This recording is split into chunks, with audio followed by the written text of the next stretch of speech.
Boom! What's up, ladies and gentlemen, boys and girls, and fight fans of all ages? I hope everybody out there is having a great day. I know I am. We're minutes away from UFC 236. The main event being Dustin, the Diamond Poirier versus Max, the Blessed One, Holloway. I'm super excited about this one. The co in the main event, I'm also excited for. Adesanya is up very exciting upcoming guy, upcoming prospect. Gastelum, we all know who he is. This is going to be a fun fight. Eric Anders versus Khalil Roundtree. Alan Juban versus Dwight Grant. And Ovin St. Preux. We're going to get to see him fight again, which is awesome. I love this guy. Versus Nikita Krylov. Now, not many people know of him, but he was in the UFC. He left the UFC with a loss to Olenek, I believe it was Alexei Olenek when he first came into the UFC, and it was one of those Ezekiel chokes. And how can you blame a guy? I mean, those Ezekiel chokes. But anyway, so it's a good card. I wouldn't say it's the best card. Dustin Poirier has been, he's a veteran. It's very interesting because the two main events, the main event and the co-main event, are not for actual titles; they're for interim belts.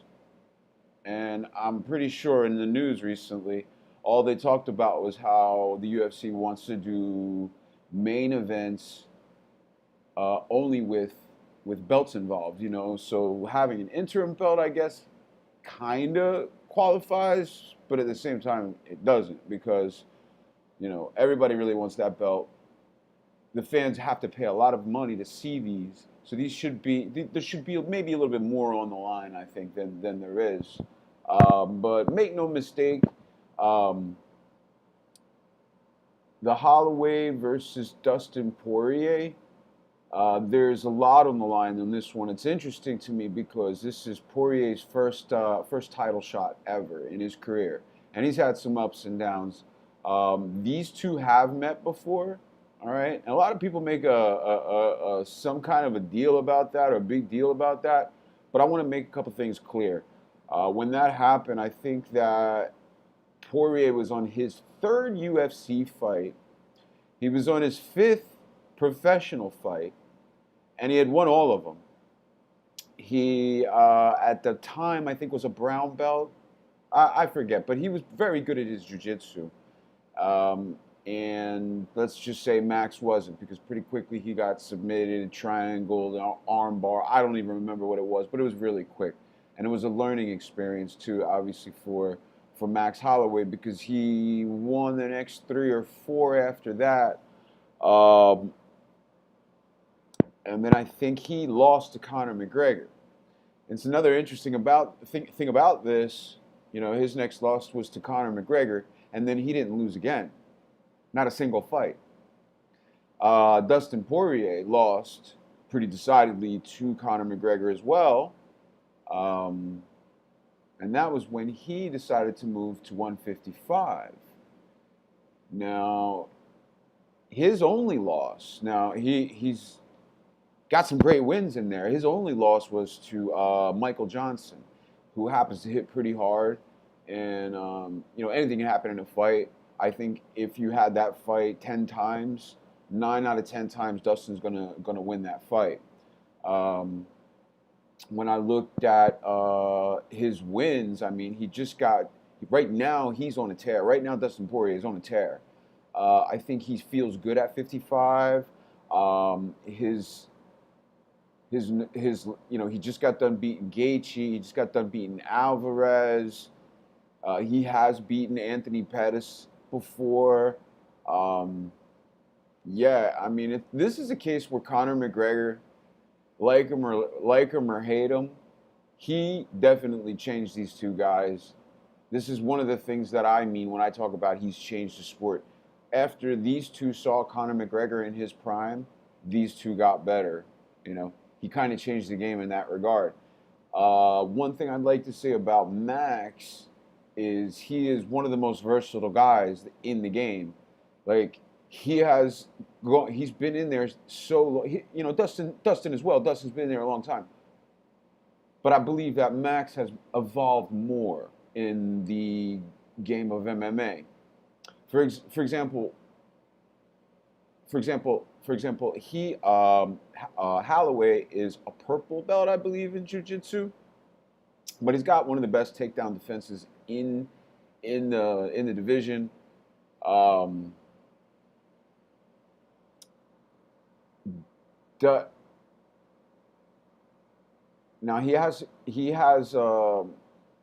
Dustin does have a good takedown, but and he has better jujitsu. Like he has a black belt in jujitsu, but to the point of how Max has evolved in this game, he feints and fakes so well and gets you thinking about the punches so much that when you shoot for a takedown, he has a, let's call it a signature move where he'll grab a guy and get him in a guillotine, and he was able to finish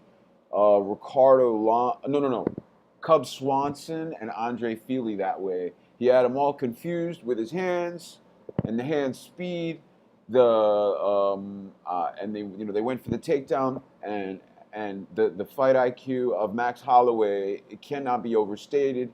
He grabs him in a guillotine, and on the way down, they tighten themselves into that guillotine, and that was it. He finished those two that way.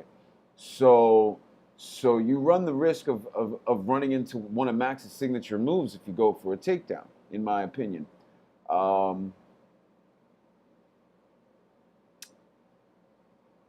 Now, another thing I wanted to mention, Max, when we talk about notable wins, I mean, Max has seen everybody. He just got done putting a beat in on Ortega.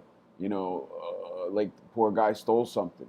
I mean, it was just nonstop. You could tell that you could tell that Holloway had the fight in the bag, and he knew it, and he knew it so well. He called the round that he was going to finish him in.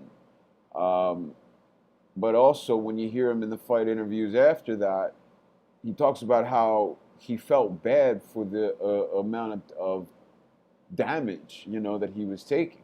So I'm not going to say that Holloway held back, or anything like that, but I do, he's definitely a Bushido fighter.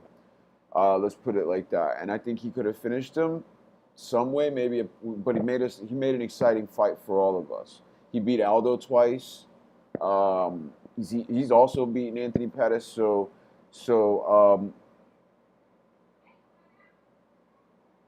there's that. When you look at camps, with Dustin being part of ATT, it's kind of like, you might think he's got the advantage there.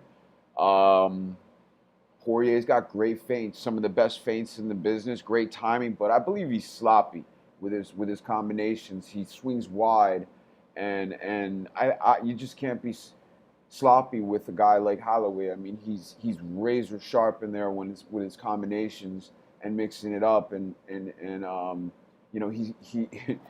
when you talk about peppering a guy, that's Max Holloway. Max Holloway's going to show you how to do that. I think the keys for Poirier for this is to use the Philly shell. I'm not saying that because I'm from Philly, but use the shell defense. Just try to throw the power shots in the beginning. Try to end it. Get him thinking about get him respecting. Get him thinking about the KO.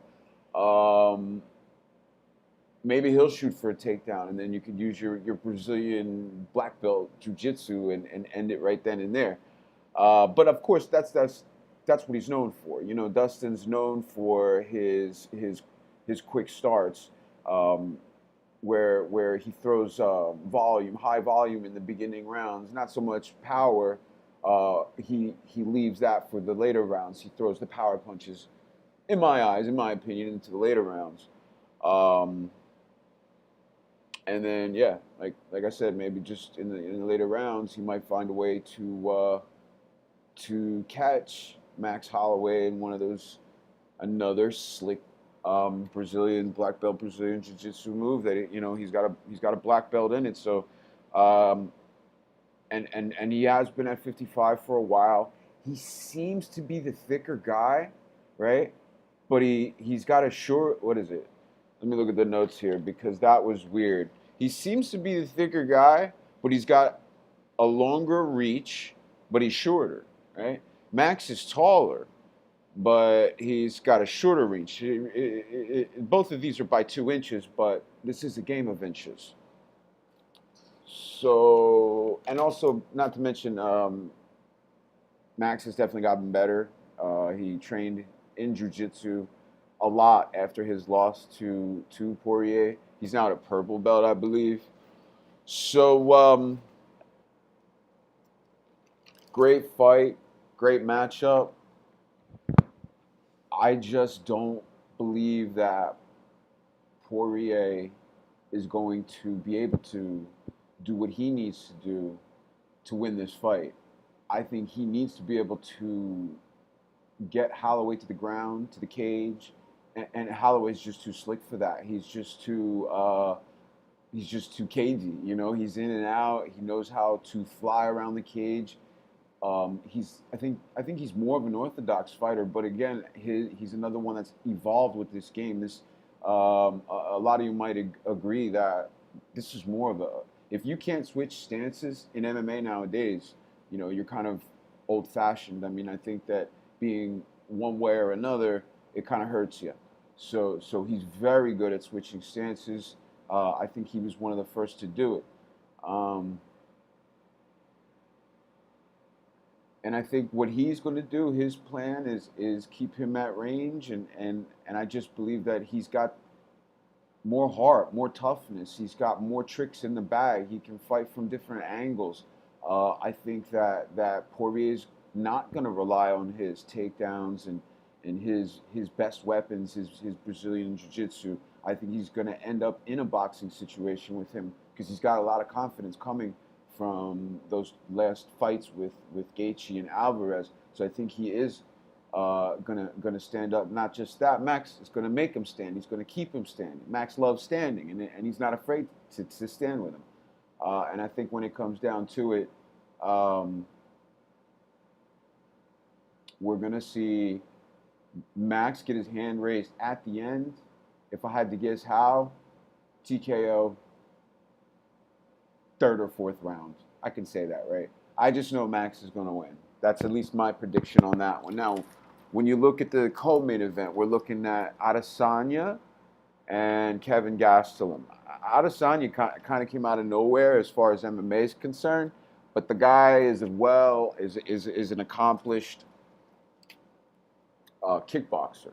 Outside with glory, he's got a championship.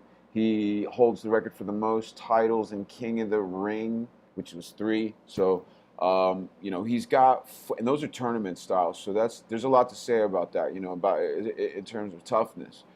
He doesn't really, to me, in my eyes, have notable wins in the UFC. I think that the fight with him and Anderson Silva was a joke, in my eyes. I don't know how he could be proud of that or how anybody, it was just a joke. I think Derek Brunson tried harder to whoop his ass than Anderson Silva did.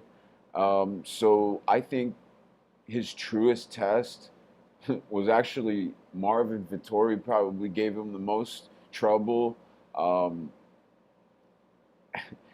But what does he have? I think he's got I think he's got a 9-inch reach, and he is 6'3". Adesanya. Gastelum is 5'7". All right. So yeah, an 8.5-inch reach difference and 6 inches taller than him. We saw it in the weigh-ins. I mean, it's huge. So it's obvious. The keys to the fight for Adesanya, it's going to be to keep him at range. Do what you do. You know what he's normally used to do, and he's going to want to keep him at range, far away. Chop them legs down because Gastelum's a forward guy. He's gonna come in and he's gonna come low and he's gonna come in and he's gonna try to get in under you, in under your punches. You like to reach a lot, Israel. So he's gonna try to use that against you. He's gonna try to slap your hands down, slap him out, parry him, get under you. He is a black belt in jiu-jitsu with 10th Planet. And the thing about, and I think that this is the main thing that made me uh, make my decision on my prediction was just his experience. I mean, when you look at who he's been in there with some great guys, man. He's beaten Jacare Silva, Tim Kennedy, Johnny Hendricks. Now he lost, but he still was in the ring with Tyron Woodley and Chris Weidman. And I think the Chris Weidman thing, if that was done again, that wouldn't end that in the same way. I think that if Chris Weidman and Gastelum ended up in the ring again, that Weidman would get his hand raised. If they were to run that one back, as the kids say nowadays. And Belfort, but a lot of people don't think about that because it was overturned because Gastelum was he tested positive for a PED, performance enhancing drug, marijuana. Okay, marijuana costed him a W. 10 to 12, maybe even more weeks of training. Coaches don't get paid a lot of the times. In the UFC now with the Reebok deal, you've got no sponsorship deals. I mean, that cost him huge over marijuana. Come on, guys. We got to smarten up with this, all right? Marijuana, it's not, if it's anything, it's not a performance-enhancing drug, all right? So, to me, I think he's just way more experienced. I think he's going to find a way to close that distance, and he's going to shock the world with a knockout in the second round or a submission in the first round. Now that is pretty much my analysis and my breakdowns because I'm getting ready to go turn around and go watch the show now. You want to know what I think about the rest of the show? The rest of the card, you got Eric Anderson versus Khalil Roundtree. I think Eric Anderson wins that one. Both of them are coming off of losses. Khalil Roundtree's coming off a loss from Johnny Walker, and that guy's just a phenom, so I don't know if you can really blame him for that. Nobody seems to be... Eric Anderson's coming off of 2 losses, but nobody seems to be able to finish Elias Thibodeau and Thiago Santos. And that Eric Anderson and Thiago Santos was... by every definition, a fucking war. Excuse my language. Then you got Ovin St. Preux versus Nikita Krylov. I got Ovin St. Preux in that one. But I'm very, very back and forth on that one. All right. I don't want to get into the reasons why because I got to get to the show. But I am less confident. I'm the least confident in that fight, and if I had a gun to my head and somebody had told me to put money on just one of these fights, my money's on Holloway. I'm more sure about that one than any of them. But a close second is Gastelum. I think Gastelum has there's a lot to be said about experience. I don't think that Adesanya is going to bully him at all. But it remains to be seen, and I'm going to turn around and watch it. It was fun. Thanks for joining me. John Bravo. Remember, hit the like, hit the subscribe. It's just karma. It's just good karma. Support the channel. Support the young man. And leave a comment. All right? Tell me what I did wrong. Tell me what I did right. If you agree, if you disagree. And then on the next video, of course, I'm looking to do will be the results and reactions and news and rumors. So we're looking forward to that. Till then, I'm out. John Bravo, y'all. Peace. Boom!